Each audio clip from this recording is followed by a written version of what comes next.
Hai, balik lagi sama aku, Uti, dalam cerita Dipaksa Menikah.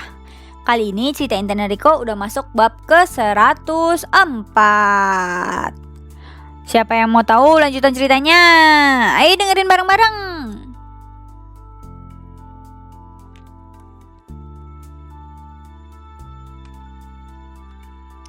Dua hari kemudian, semua undangan sudah dicetak dan diberi nama.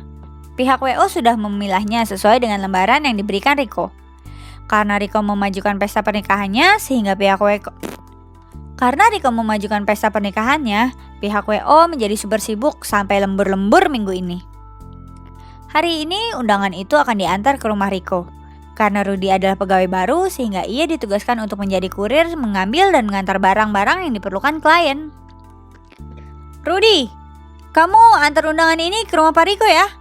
Ujar Pak Evan atasan Rudy. Aduh, kesana lagi. Gimana ya? Kemarin aja udah mau dicolok mata gua. Kalau hari ini kesana lagi, jangan-jangan digorok lagi nih leher gua. Batin Rudy. Pak, bisa digantiin yang lain gak pak? Saya sakit perut. Ujar Rudy tiba-tiba beralasan. Gak bisa. Semua orang tuh sibuk sama tugasnya masing-masing. Kalau kamu sakit perut, ya udah sana ke kamar mandi terus minum obat. Kamu bisa nganterin undangan itu nanti siang abis perutmu udah enakan. Ujar Pak Evan lalu menyerahkan obat sakit perut pada Rudy. Rudy pun menerima obat yang diberikan Pak Evan lalu keluar dari ruangannya. Ia berpikir apa yang akan ia lakukan jika bertemu dengan Riko. Ia beralasan sakit perut pada Evan supaya tidak bertemu dengan Riko lagi. Tapi malah dikasih obat sakit perut dan tetap disuruh mengantar undangan ke rumah Riko. Gue ada ide nih. Antar sekarang aja ya. Pasti Pak Riko lagi kerja nih sekarang. Gumam Rudy lalu menjentikan jarinya dengan semangat. Ia pun segera mengangkat ratusan undangan di meja lalu memasukkannya ke dalam mobil. Setelah itu ia melajukan mobilnya dengan hati dak-dikduk. Sesampainya di rumah Riko, Rudy memencet bel pintu rumah Riko. Ia berharap yang membuka pintu adalah Intan atau pembantu rumah itu.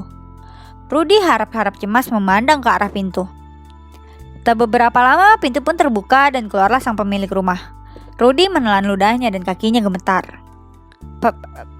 Permisi pak, saya mau mengantar undangan yang sudah jadi. Ujar Rudy pada seseorang yang membuka pintu untuknya yang tak lain adalah Riko. Hari ini Riko sengaja tidak pergi ke perusahaan karena kemarin pihak WO sudah menghubunginya terlebih dahulu. Karena di rumahnya belum ada pembantu, jadi ia tidak membiarkan Intan di rumah sendirian untuk menerima tamu yang mengantar undangan pernikahan mereka. Yaudah bawa masuk aja, ujar Riko lalu membuka pintunya lebar-lebar. Rudy pun membawa masuk ratusan lembar undangan ke dalam ruang tamu dan menaruhnya di atas meja. Setelah itu ia segera pamit pulang. Setelah menutup pintu, Riko memanggil Romi melalui ponselnya untuk mengambil dan membantunya menyebarkan undangan. Intan keluar dan duduk di sofa ruang tamu. Ia melihat tumpukan lembaran undangan yang sudah siap disebar. Ia merasa tidak percaya bahwa beberapa hari lagi ia akan menjadi pengantin dan disaksikan banyak orang. Di usianya yang masih muda, bahkan baru lulus SMA, ia sudah menikah dan hamil. Air matanya pun menggenang di pelupuk matanya. Setelah memutuskan sambungan teleponnya dengan Romi, Riko menghampiri Intan yang sedang duduk di sofa. Ia melihat Intan terdiam memandangi tumpukan undangan di atas meja. Cerita Intan dan Riko sampai sini dulu ya. Makasih udah setia ngikutin cerita Dipaksa Menikah. Sampai jumpa di bab berikutnya. Dadah!